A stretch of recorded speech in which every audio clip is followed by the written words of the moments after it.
ચાલો તમે ઉમેદવારી ફોર્મ તો ભરી દીધા, પરંતુ ચૂંટણી માટે આટલા ટૂંકા સમયગાળામાં તમારા ગામમાં તમે મહેનત કઈ રીતે કરશો?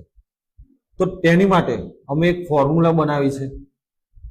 એ ફોર્મ્યુલાની માહિતી મેળવવા માટે તમે અમને ઇન્સ્ટાગ્રામ પર જ ડીએમ કરો, મેસેજ કરો, એટલે અમારા તરફથી તરત જ તમને એ ફોર્મ્યુલા સેન્ડ કરી આપવામાં આવશે.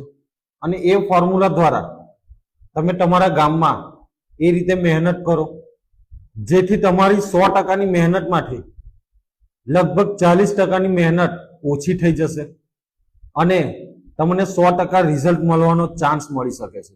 તો એ ફોર્મ્યુલા મેળવવા માટે તમે અમને ડીએમ કરો, મેસેજ કરો અને આ રીલ્સને વધુમાં વધુ લોકો સુધી પહોંચાડો. સરપંચ, વોર્ડ સભ્યની ચૂંટણી હોય તેવા લોકોને આ રીલ સેન્ડ કરો, તો એ લોકો પણ મેસેજ કરીને ફોર્મ્યુલા જાણી શકે, કારણ કે આ ફોર્મ્યુલા જાહેર થઈ શકે તેમ નથી. ધન્યવાદ. જય હિન્દ, જય ભારત.